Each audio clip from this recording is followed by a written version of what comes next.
Welcome to our first week of Studies of Religion HSC Masterclasses for 2022. Today I am at the Emmanuel Synagogue at Wallara, and presenting to you today is Rabbi George Mordecai. And Rabbi George is presenting on Hassidism, and we welcome him very, very warmly. And before we actually start, can I please ask you that if you have any questions, for you to ask the questions through the Q&A area for what you're watching at this moment. And can I then ask you to be looking at those questions towards the end of this masterclass? Please feel free to ask any questions. Thank you so much. Thank you. And thank you all for hosting me today. I'm very, very honored to be able to present to all of you for your Year 12 HSC unit on Hassidism.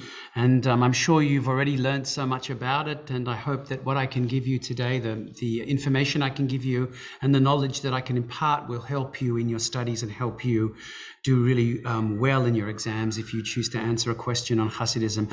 I want to say that I come by this particular topic really from the heart and come by it honestly, in the sense that the institution, if you like, or the seminary that I trained in, Jewish Renewal Seminary in America, focused on Hassidism. Actually, it was a seminary that focused on Jewish mysticism, even though we had to learn all aspects of Judaism. Mysticism was right at the center of what we were learning. So Hassidism is something that's very, very dear to my heart. And also, I always say this, that when I teach courses on mysticism, I teach b'shem, as we say in Hebrew, in the name of my teacher and master in many ways, Rabbi Miles Krasson, Rabbi Moshe Aharon, who lives in Albuquerque and has taught me for many, many years. And we continue to learn together and really sort of like delve into the depths of Jewish mysticism and comparative mysticism as well, for that matter. So that's by way of introduction. So Hassidism, it's probably the most important spiritual revolution, at least in my opinion, in the whole Jewish tradition, in the whole sort of compass of Jewish history. So what was Hassidism? What is Hassidism? Hassidism was founded by a Rebbe by the name of Israel Baal Shem Tov. This is his name, Israel Baal Shem Tov. Now, he lived in the first half of the 18th century. Around 1700, they feel that he was born, and he lived in an area known as Podolia, which was in southeastern Poland at that time. It is now in the Ukraine. Those borders were quite porous at that time, shifting between Poland, Ukraine, the Austro-Hungarian Empire, and then later the Russian Empire. So he was born in that area. And in fact, just a generation before that, Podolia had been under the control of the Ottoman Empire. So there's all sorts of interesting debates by scholars actually as to whether or not Sufi or Islamic mystical presence was in this area before. We know, for example, that the Bektashi Sufis, a mystical order in Islam, were operating in that area of Podolia when it was under Ottoman control a generation before. So there's some thoughts that that maybe some of that, if you like, spiritual energy that was cultivated by the Islamic mystics sort of spilled over in some ways to Christian and Jewish mystics at the time. It was a very, very interesting time in a very interesting area of the world. So the Baal Shem Tov was a wandering healer. Now, when we say Baal Shem Tov, what does that mean in Hebrew? Baal means the master, to be a master. Shem Tov, of the good name. Baal Shem Tov, that was his kind of acronym, if you like, his title. Now, it's important to know that there were many Baal Shem Tov or Baal Shem Tov. There were many people who had that title, Baal Shem Tov, before the one that we're talking about, who started the whole Hassidic movement. And what did it mean? Essentially, it meant that these people were kind of, if you like, they were healers. They were Jewish shamans. They would spend a lot of time in the forests in Eastern Europe collecting herbs. And they would also be masters. What does it mean to be a master of the good name? They, in a sense, understood how to work with the names of God, the different names of God, and the different arrangements of the names to bring healing for people who were in need of healing. So it was a kind of shamanistic practice, a theurgic practice in some ways. And this Baal Shem Tov, this particular one, Yisrael Baal Shem Tov, who started the whole Hasidic movement, he was a wandering healer, actually. He used to go from town to town and village to village and would heal people who needed healing. And he probably also knew a lot about herbs in the areas and how to use them and all this kind of stuff. He was said to have an uncanny ability to access the kind of soul root, if you like, of his patients. He could look into the hearts and the soul of his patients, people that needed healing, and basically draw down healing from above, from the Godhead. He could draw healing from the divine source and use that spiritual energy, we call it Shefa in Hebrew, in order to be able to heal people who needed healing. So he really, again, also this Baal Shem Tov, Israel Baal Shem Tov, was in a lineage of healers that drew their inspiration from the Kabbalistic tradition. So now I don't know if you've all heard of Kabbalah or not, but essentially the Jewish mystical movement and different practices are known as Kabbalah. Kabbalah just means in Hebrew lekabel, to receive. So in other words, you see the association between Kabbalah and receiving is quite strong and maybe even obvious, that basically the Kabbalists were people that were interested in Jewish mysticism, and at least from the medieval times and possibly even earlier. But they were interested in receiving this tradition experientially and not just intellectually. And they became sort of the Jewish mystics. And so in a sense, Israel Baal Shem Tov and the early Hassids in Eastern Europe were drawing off this Kabbalistic tradition that had existed at least from medieval times in Spain and Portugal and Provence and in other areas as well of the Jewish world at that time. So that was very important too. So in addition to Kabbalistic sources or Jewish mystical sources that existed before his time, the Baal Shem Tov and the early Hassids also knew probably a lot of local non-Jewish mystics, Christian mystics and Islamic mystics, who I said before, healers who were actually doing work in their local area. So there was no doubt in my mind, at least, that there was a lot of, if you like, conversation, at least between these mystics, and a lot of kind of interaction. So some people have called the Baal Shem Tov, in fact, a Jewish shaman, a Jewish kind of healer that really understood the natural world around him, understood the herbs, knew how to sort of draw down the energies from the source of all life and use that for healing. Okay, so now a Hassid, what's this word? What does it mean, Hassidism, actually? It comes from the root letters in Hebrew, Chet Samach Daled, which means chesed. So what is chesed in Hebrew? Chesed means loving kindness. It can mean compassion. It can mean an abundance of love. So all of those terms are sort of like roughly used by, for chesed. And so the Hasidim are those people, in a sense, right, who embody an abundance of loving kindness and an abundance of compassion, the Hasidim. But it's an interesting term because before the Hasidic movement basically got underway in the early 18th century, right? Basically, when you would call somebody a Hassid, what you were essentially saying was that they were a righteous person. There might be a pious person. A Hassid was a pious person. And it also meant that somebody could be a renowned Kabbalist, as I mentioned before, Kabbalistic, right? A Jewish mystic might have been known as a Hassid, right? Or it may be, it might also have been a name or a term given to somebody who was exceptionally pious and renowned for ascetic practices as well, So these were the ways that the name Hassid was used before the actual movement developed, right? But historically, there were many reasons for the spread of this Hasidic movement and Israel Baal Shem Tov's appearance at the time. So in a sense, from a historical perspective, it coincided with the disintegration of the Polish Empire in the early to mid 1700s, right?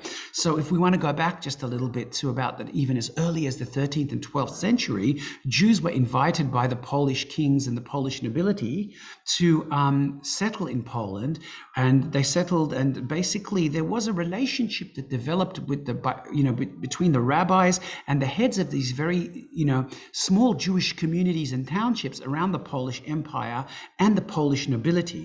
So when the Polish state was weakened and the Polish nobility were overthrown, in a sense, the social position, if you like, of the rabbis and the heads of the Jewish communities in their communities was somewhat weakened as well. So what happened then was it created a vacuum by which, new sorts of forms of Jewish leaderships and expressions of Jewish spirituality could take shape.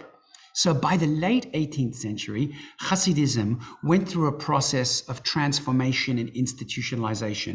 It begins as this kind of religious revivalist movement, spearheaded by this wonderful mystic, the Israel Baal Shem Tov, in the early 1700s, and we'll circle back a little bit and talk about that more later. But by the time you get to the late 18th century, about 1780 like that, you've got a situation where Hasidism actually breaks out of these small cocoons of pious kind of circles of people, small circles, and it becomes a mass movement in the Jewish world in Eastern Europe.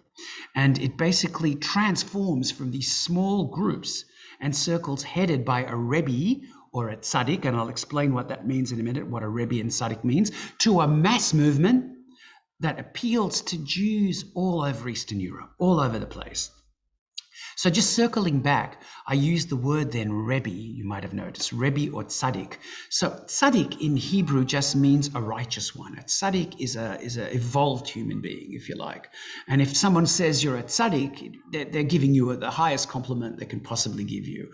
And so in a sense, and a tzaddik or a Rebbe was a really interestingly new Hasidic invention in terms of a Rebbe leading a community. So a Rebbe is to be distinguished from a rabbi or a head of a community. Now, the way that Jewish communities worked throughout the ages, and especially in Europe and the Middle East until the Enlightenment, at least, and until the modern era, was that you'd have these communities of Jews that would live in villages, in towns, and sometimes in ghettos and cities as well. And essentially, the rabbi would be the person that would be that person who translates and interprets Jewish law for the community, right? So in other words, if somebody has a problem, an issue of whatever it might be, anything to do with like kashrut, how to keep kosher, or even just anything, any kind of issue, marriage, divorce, any of that, the rabbis actually were the ones who would deal with that. And if a rabbi was really, really well versed in Torah, in the 5 books of Moses, that is, and in the Talmud, which was rabbinic literature that supplemented the Hebrew scriptures, or maybe you understand that as the Old Testament, and then was also a master of Jewish law and knew how to apply Jewish law, those rabbis were considered to be kind of like the heads of the community. And these would be the people that the community would go to ask questions about law, right? How to do things. What do I do in this situation, Rabbi? I got this situation at home. How do I solve it? And then the rabbi would go into the text and look up and give sort of eitzah, give sort of advice. So in a sense, up to this point, a rabbi wasn't necessarily the sort of prerequisites of being a rabbi wasn't necessarily that you had to be this charismatic, ecstatic, emotionally present figure, right? What you needed to do to be a rabbi or to be was to have a real sort of like deep knowledge of Jewish law and to be able to interpret Jewish law to your community. That was what the rabbi was meant to do. Now, a Rebbe was very different in the Hasidic sense, right, of the term. A Rebbe was a very, very different person. He was not an appointed leader, really, of the community, be it a rabbi or a secular head of the community, but he was somebody that possessed spiritual charisma,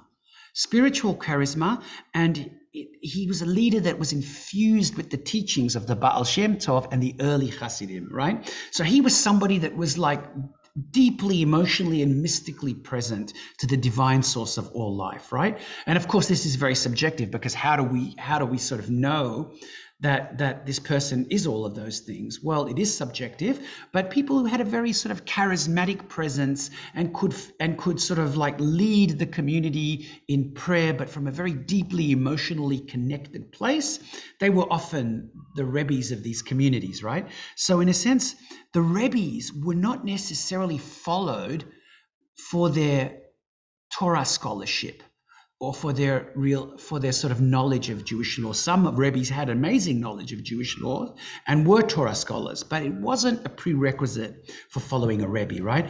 The prerequisite really to follow a Rebbe would be that he was a charismatic spiritual leader and that he could actually invoke a certain kind of emotional ecstasy, especially in relationship to prayer. Okay, again, I'll say that again, that a Rebbe was not necessarily the prerequisites of being a Rebbe for a Hasidic community was not that they had to be a master of Jewish law, although many were, right?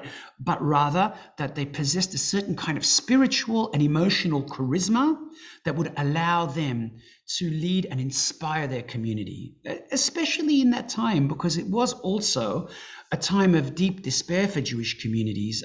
With the breakup of the Polish Empire, just 40 to 50 years around in the mid 17th century, there was a revolt by the Ukrainian leader Bogdan Khmelnytsky, and as a result of that, many Jews were massacred. And actually, not until the Holocaust were so many Jews massacred in one time. So the Jewish community really suffered deeply for about a generation or so before the emergence of Hassidism. So in a sense, it's also true from a historical perspective that Yisrael Baal Shem Tov and the early Hasidic movement was addressing that despair, because what was really important to Hasidim was not how much Torah you knew or how many pages of Torah you could read off by heart or how amazing you were at like Talmudic debate, right?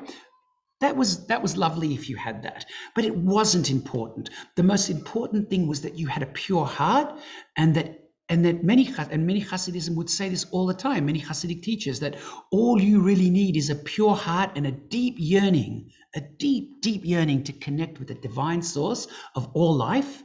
And if you had those prerequisites, then the gates of heaven were open to you. You could be illiterate, it doesn't matter. But if you've got the right kavanah in Hebrew, the right spiritual intention, then God loved you as much as anybody else. And maybe even more, because you're coming from a deeply authentic relational space and place. So that was the message of Hasidism. And I think it resonated deeply with the Jewish communities at that time, also because of the trauma of these massacres and pogroms that had in fact devastated the Eastern European Jewish community just 40 years before the beginning of Hasidism. So I might now just go into some basic Hasidic philosophy and talk a little bit with you about that now, because and then maybe if we have time, we can go back and look at the historical development and go through certain time periods if we have time. But what's really important here is the philosophy, the theosophy, if you like, the religious theosophy, the mystical philosophy of the Baal Shem Tov and the early Hasidic movement, because it really set the tone for what was to emerge later, and what in many ways is still with us today as well, despite all of the historical sort of ruptures that we've had since that time. So what was special about Hasidism? What distinguished Hasidic philosophy, religious philosophy, or theology from earlier manifestations of Judaism and particularly of Jewish mysticism? Okay, so first and foremost, the Hasidim had a more radical emphasis on divine imminence than earlier kinds of Jewish mystical theology. So what do I mean by that? So, I know that like this is not something that is just special about Judaism. In Islam and Christianity, we all have this debate. I think that a lot of monotheistic traditions, and possibly even Hinduism as well, and to an extent Buddhism, have this sort of issue about like the transcendent nature of God, or in Buddhism, reality, right? Because they don't necessarily believe in God, but in reality of a sort, right? And the imminent nature of reality, right? So, and this debate has been going on in Jewish circles, as in Christian and Islamic circles, since the birth of these religions, really. And it continues today, right? So, for example, some of you might know Maimonides. And Maimonides was a real believer in a God that was unknowable, that was deeply transcendent, right? We could use language. We can use anthropomorphic language to describe God, meaning like God is a warrior taking us into battle. God is giving God's outstretched arm is saving the people, all these kind of things. But Maimonides always stated that when we think about God like this, or when we see kind of God used this way or languaged this way in scripture, we have to understand it metaphorically. We have to understand it as an allegory, meaning that God doesn't really have a hand, right? And God doesn't really lead people into battle, God forbid. Or God doesn't really do anything, really. We're personifying God through language. And we have to, because we're humans and we have language, and that is what in many ways makes us human and makes us able to have conversations and delve deeply into spiritual and philosophical matters, right? But on the other hand, there's a problem with it, because if one gets too anthropomorphic, if one becomes too, sees these scriptural descriptions of God as too literal, then it's problematic, because we can get into sort of weird understandings of God, right? Literal understandings. So Maimonides was very nervous about this. So he really emphasized transcendence, almost the radical transcendence. There was a way in which God is totally unknowable. We can never know God, right? We can experience God's qualities in the world if we're lucky, right? But there is a way in which we will never know God, right? God is totally unknowable. So there's in a sense, I resonate with this Maimonidean perspective, as do many mystics as well. But there's a problem with it too. And Rabbi Nachman, one of my favorite Hassidic Rebbes, who was the great-grandson of the Baal Shem Tov, said in one of his parables that if the king is always in the king's palace and never comes among the people, there is a way in which the king can be said to not exist at all, right? So what is he saying there? He's basically saying that if God is so transcendent that we can't have a relationship with God, then maybe there's a way that God doesn't exist at all, because if we can't experience God, if we cannot be in relationship with God, then what's the point of it all? And so many people did fall into despair with Maimonidean thinking, actually, right?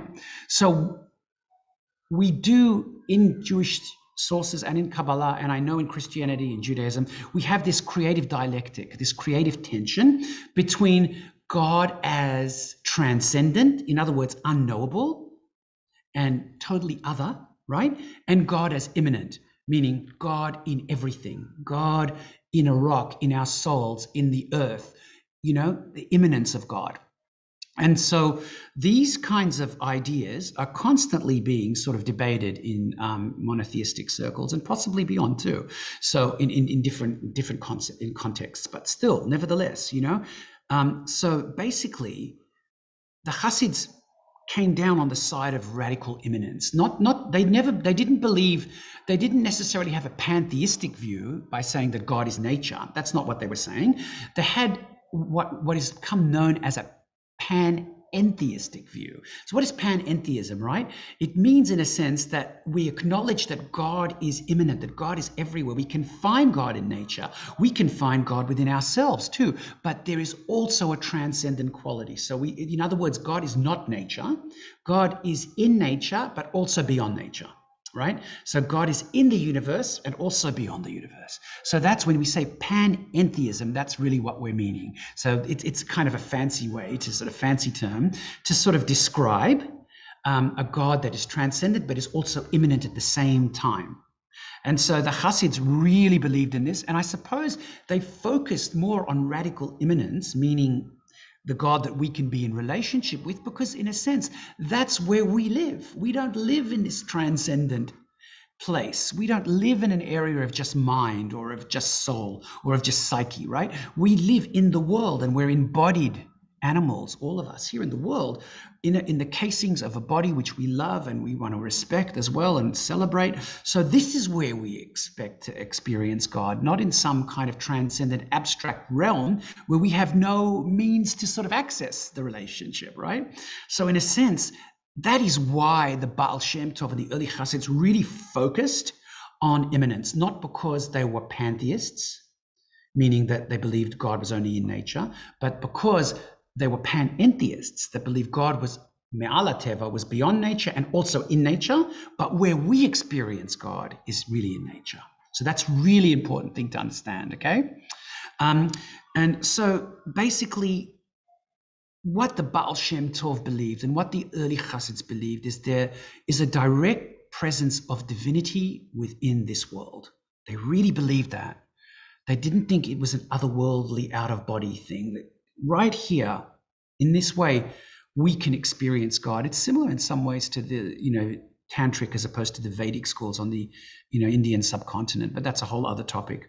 So basically, the Baal Shem Tov and the early Hassids had a deep motivation to share these mystical insights broadly with others, right? And even those, again, who were not rabbinic scholars. So let me explain what I mean by that, because up till the time of the Baal Shem Tov, mysticism and Jewish mystical circles were very, very, very carefully guarded. Meaning that if you wanted to become a mystic, a Jewish mystic, if you wanted to explore Jewish mysticism, they were in tight circles of communities, right? And essentially you had to demonstrate that you had a deep knowledge of Torah, that you were a grounded, balanced person. Nothing wrong with that, because you don't want to go off the deep end, which you can do with mysticism if you're not balanced and grounded, right? That's for sure. But they wanted you to make sure that you had, that you studied Torah, that you studied all the rabbinic tradition, that you were well versed in the rabbinic tradition, all of these things. And once you know all of these things, then maybe if you're a balanced person, you can come into these mystical circles and learn Kabbalah and learn Jewish mysticism. That was the way of Jewish mysticism. And in many communities, it's still the way. But the Baal Shem Tov was basically saying something different, like I mentioned before. Why should mysticism, or the possibility of a relationship with God on this deep experiential level, be limited to scholars and mystics? It was kind of a little bit, it was hierarchical for sure, right? And basically, if in fact religion is for the people, right? If Judaism is for the people, and if mysticism is for the people, then shouldn't everybody have access to this, regardless of their intellectual abilities, regardless of their Torah knowledge? Because we all have different strengths and weaknesses. If we're all manifestations of the divine light, then each and every one of us in our unique individual way is a manifestation of the divine. Therefore, all of us, regardless of whether we're intellectuals or philosophers or academics, should be able to have access to this kind of experiential knowledge, if you like, or gnosis of God. So this was their whole perspective here, that and this is really what makes Hassidism a populist movement, and probably what gave it wild appeal. That's why it spread like wildfire in the Jewish communities, right? Because it really introduced an emotional element to our mystical tradition and to our tradition in general that wasn't so present necessarily in that time or before that time, especially after the Chmielnicki pogroms and the suffering that sort of unfolded after in the wake of those pogroms. So the Baal Shem Tov actually never wrote anything down. So like most mystics, you probably find, and I'm sure even in Christian mystics too, he never wrote anything down, but he had a whole lot of early Hassidic disciples. One of them that I'm going to focus on today was a disciple known as the Maggid. The storyteller is a Maggid, the one who tells stories. The Maggid of Mezrich. Mezrich was a town in Eastern Europe. And so the Maggid, before he came into contact with the Baal Shem Tov, was a accomplished rabbi. He was a Torah scholar, and he didn't believe in all this sort of hocus pocus mysticism and all of this stuff. He saw it all as superstition. He wanted to get into the rational sort of like the rational discourse, if you like, and understand God through text and through Talmud and the Torah and all of this. In many ways, the relationship between the Baal Shem Tov and the Maggid of Mezrich mirrors the relationship between Jalaluddin Rumi and Shams Tabrizi, Sufi mystics a little earlier on in Anatolia, but I won't get into that now. It just reminds me of it. So it's very beautiful kind of hagiographical tales here. But so the Maggid was this brilliant Torah scholar, and he was already a rabbi and a leader of the Mezrich community, right? But he had a problem. He was not well. He was in poor health, and he heard that this guy, Israel Baal Shem Tov, was a healer. And he said, you know what, I don't know if I believe in healers. I'm not sure if I want to go down that path, you know, all of these herbs and all of this hocus pocus. But he was so sick, and he didn't, and nobody could heal him. None of the doctors around could heal him. So he called upon the Baal Shem Tov to visit him. And the Baal Shem Tov came in, and in a sense, he healed the Maggid with this very kind of direct mystical experience that the Maggid had in the Baal Shem Tov's presence. And from that moment, the Maggid of Mezrich was converted and became a disciple, the main disciple of the Baal Shem Tov, right? And it was really the Maggid after the death of the Baal Shem Tov, the Maggid of Mezrich, who lived from he died in 1772, but he was one of the main sort of disciples of the Baal Shem Tov, who spread Hassidism out, you know, beyond sort of like just the small circles around the Baal Shem Tov. And we're talking now mid-late 18th century in Eastern Europe, in what is known today Poland, Ukraine, Moldavia, the Baltic states, Galicia, that's southern Poland, Romania, those areas, even into Hungary. So the Maggid was the one who basically took on many students and sent his students out to go and establish Hassidism and Hassidut in all the different communities around the Jewish world. Okay, so what are the main teachings of the Baal Shem Tov? Sorry, 1 minute. Sorry.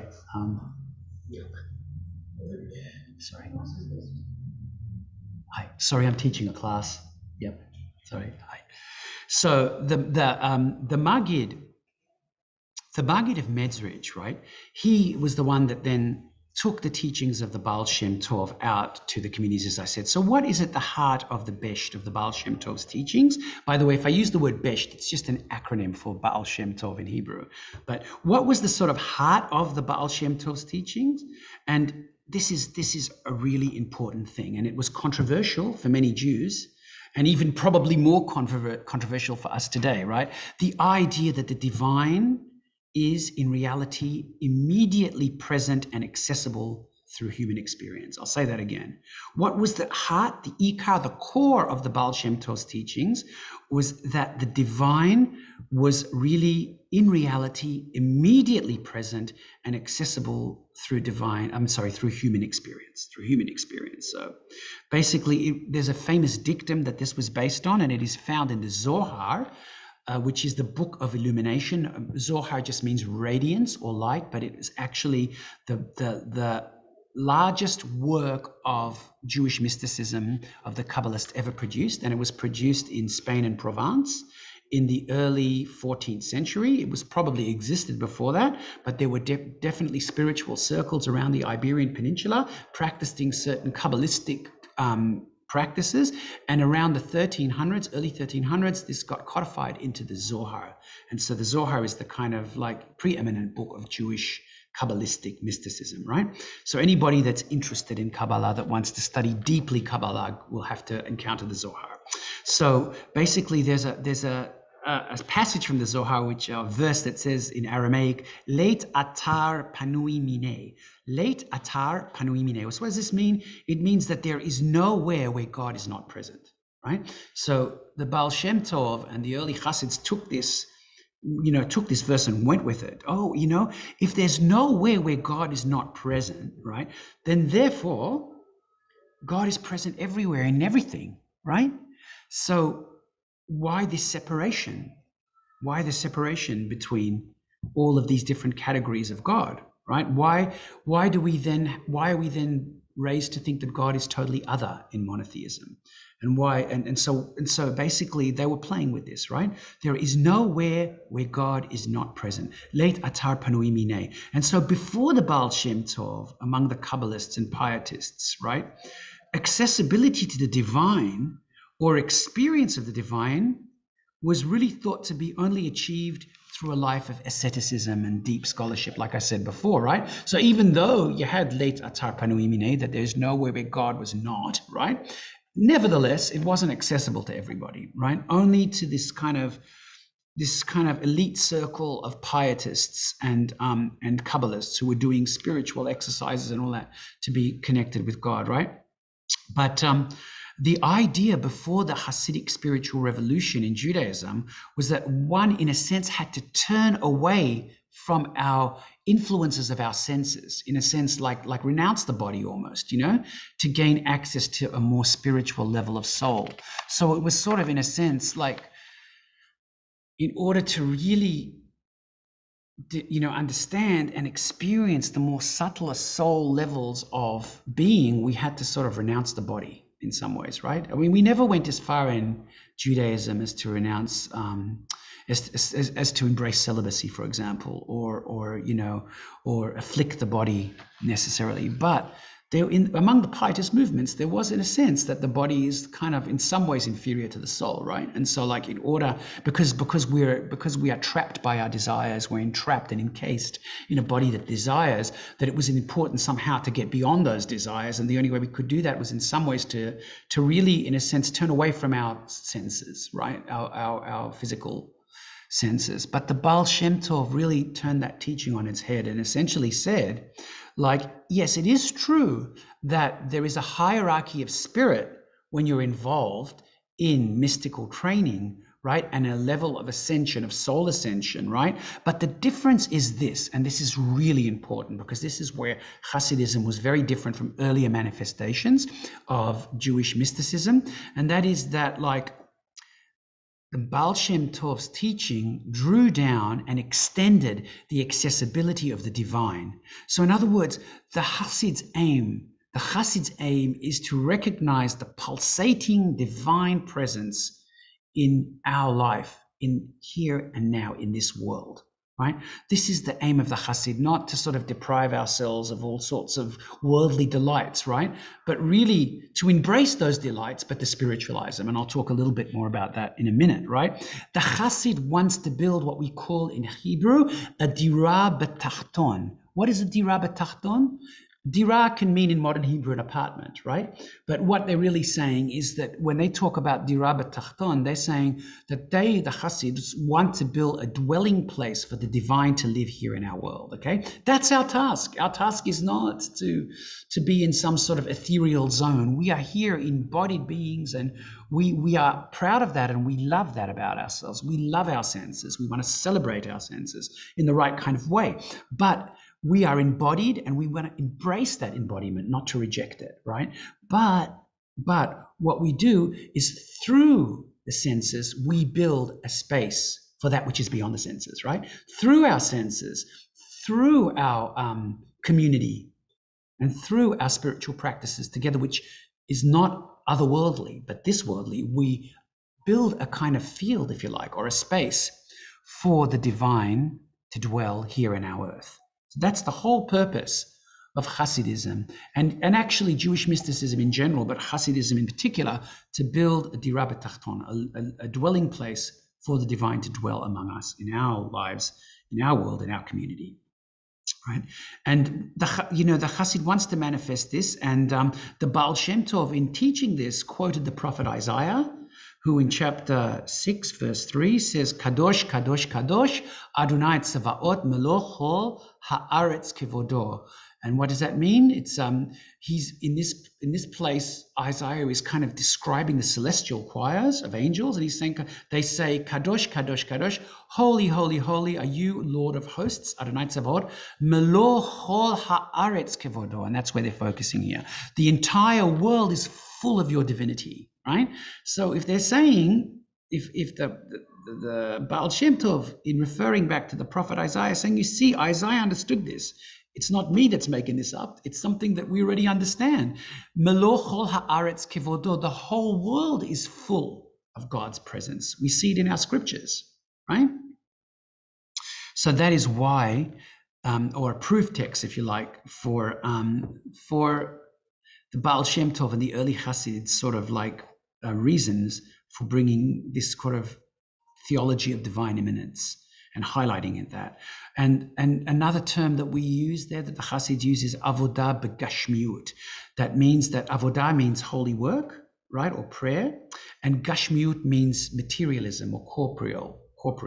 It's the physical body, okay? So our bodies and the world should really be celebrated in a sense, right, as a basis for embodiment of spiritual transformation, as for divine, and also as a house for the divine.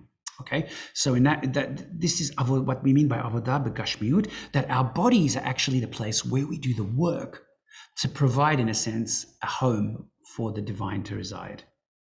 And I like that. I think it's really beautiful. To me, that really speaks to me, because, you know, there's so much beauty in the world, and we do not want to renounce that beauty. We do not want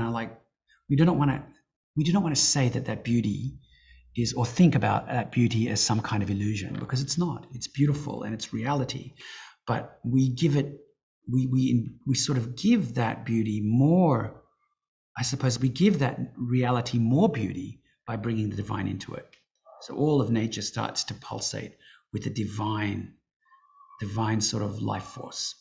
And that's the job really of the Hassid, to bring that down and to sort of manifest that in the world, in a nutshell.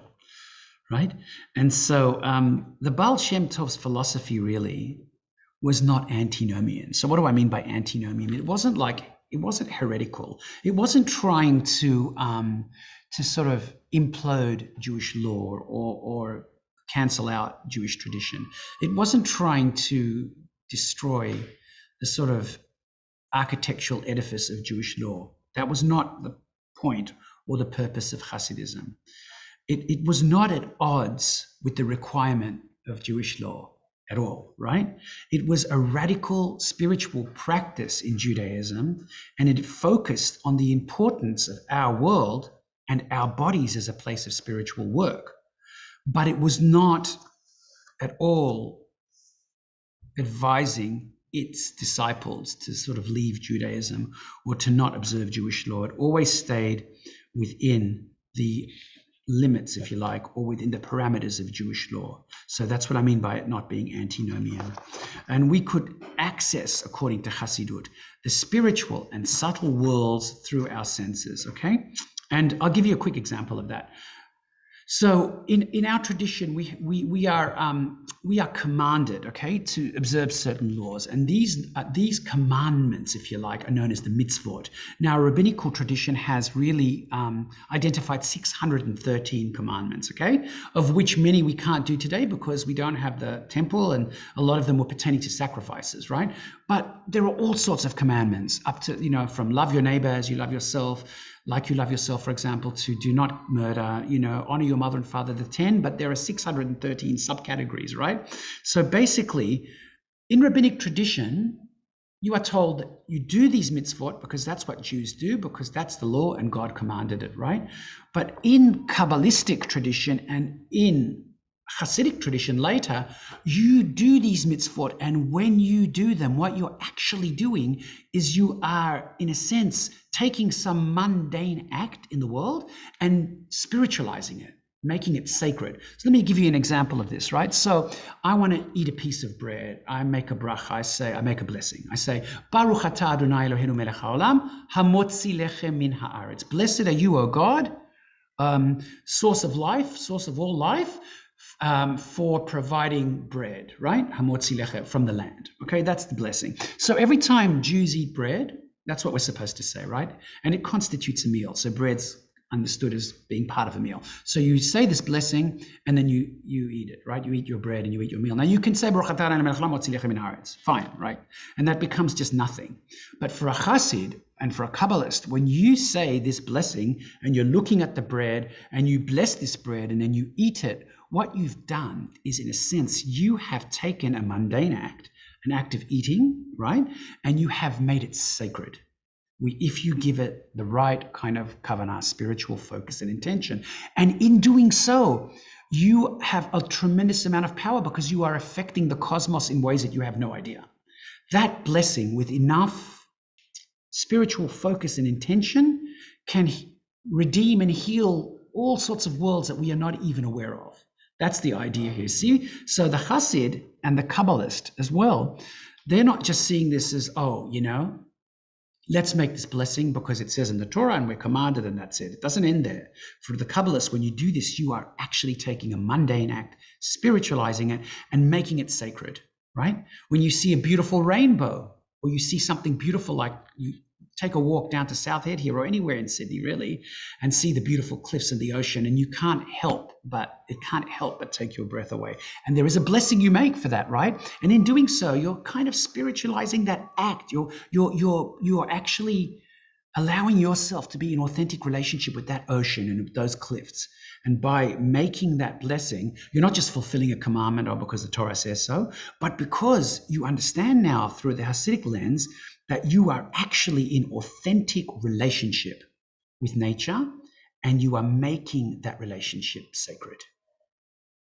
Authentic relationship with nature and making that relationship sacred. And not only that, you are bringing the divine into that relationship. So the divine now dwells in that space between you and the ocean, right? When you make that blessing. There's so much more to say, my friends. We haven't even scratched the surface, but I can see that we are at 4:17 p.m. right now. And I think it might be a time, if there are any questions, for you to ask questions. And would this be a good time, you think, for that? I think so, Okay. yes. Yeah. So.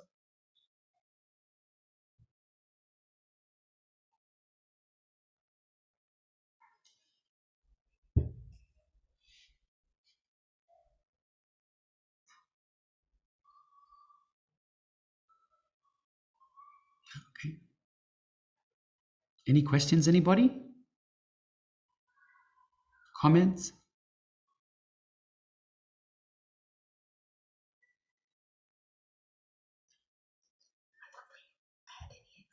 Okay, I mean, I can speak a little bit more if you like. There is more time. We have another 10 minutes, so I can keep going. But okay, so if there are no questions, I'll keep going for a little while. Okay, so this that I just explained to you really was this radical spiritual practice in Judaism, as it in Hassidism too, because it focused on the importance of our world and of our bodies as a place of spiritual work. We can access spiritual and subtle realms through our senses. So the Baal Shem Tov and the early Hassids used forms of spiritual ascent that really, in a sense, go all the way back, and spiritual practices that go all the way back to early practices of early mystics that are found in Talmudic literature, of Hechalot literature, that is the literature of the early mystics that used to sort of try to visualize the temple and would be taken through altered states of consciousness as they go deeper and deeper into the rooms of the temple. And these mystical practices were necessary, but again, like the difference again with the Hassidism was that at the very core of Israel Baal Shem Tov's teaching and the early Hasidic teaching was the idea of Ahavat Israel, of love of Israel, and by extension, of course, love of all humanity, and by extension, of course, love of all sentient beings. Oh, there is a question? Oh, okay. Oh, good. That's a good question. I'll stop there and answer that. How is Hasidism expressed today? This is a really, really good question. And okay, well, let me say this, that the movement was really strong in the time that I'm talking about, right? In the 18th century and the 19th century. But like, to cut a very, very long story very short, with the sort of rupture of the Enlightenment and the movement of the Enlightenment from Western and Central Europe eastward through Napoleon and after Napoleon's time too, you had the development of secularism, of communism, nationalism, socialism, all these kinds of new ideologies that were secular in nature. And so a lot of Jewish communities communities, not just Hasidic communities, were drawn to these as a form of more of a kind of materialistic redemption and not so much spiritual redemption. But there were also, of course, with the pogroms in Russia in the early 20th century and late 19th century, there was a mass immigration of Jews and other peoples too, to North America in particular, and a little bit to to Palestine and also to other parts of the West. This is between 1880 and say 1939, let's say, or between 1880 and the end of World War I, let's say 1918. So you had a lot of those communities basically reestablished themselves in places like New York, and there are huge communities in New York and around America actually, and also in Israel, in other places like that. But after the Holocaust in particular, well, there are a couple of things. The formation of the Soviet Union too, and the Stalinist purges also really kind of purged the Soviet Union, the former Soviet Union, of a lot of religious practice, and Hassidism actually essentially kind of failed to, didn't exist anymore after 1918 or after the Civil War, at least in the former Soviet Union, those areas. And then after the Holocaust, which was much worse from 1942 to 45, Jewish communities in Europe were obliterated, in fact. So we lost literally millions of people, and thousands upon thousands of wonderful Hasidic, deep Hasidic minds and spiritual practices. But what happened is after that, there was a bit of a resurgence of Hasidism in North America and Israel.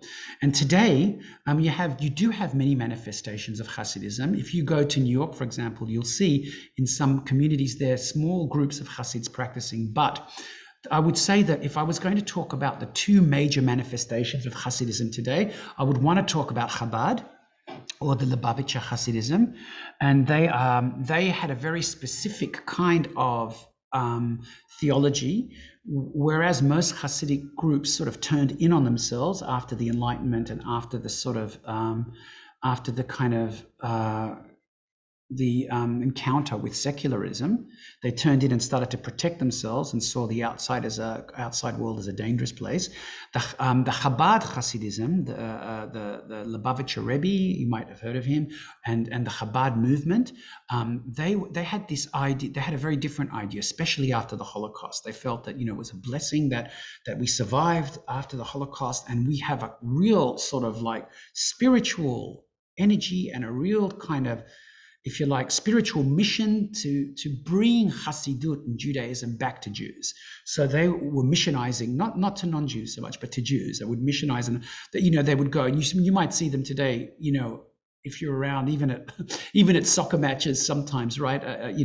Like Lubavitcher Hasidim will try and look for Jews and see if they're in this, if they're going to the sports games, and they'll say, hey, come here, just put on your tefillin, which is a kind of religious sort of religious attire that we use to pray in the morning, or put on your talit, which is a prayer shawl, and say this prayer, or did you make the blessing today, because they were saying, like, they're just going out there and reaching out to Jews everywhere will bring on the Messianic era, will bring on a kind of re-enchantment, if you like, with Hassidut and with Judaism. So they've been really responsible, the Chabad Lubavitcher movement, for really popularizing Hassidut again in our contemporary world from around the 1950s onwards, and have been very, very successful. So you find these guys everywhere. You can find them in Nepal, in Thailand, and in South America, in Russia, in Ukraine, everywhere, So that's one group. And there's another group too that are not as well known, but it's a group that, like the seminary that I studied in, known as Jewish Renewal. And it was founded by a man by the name of Rabbi Zalman Schachter Shalomi, who was a Chabad Hassid. He was part of that group.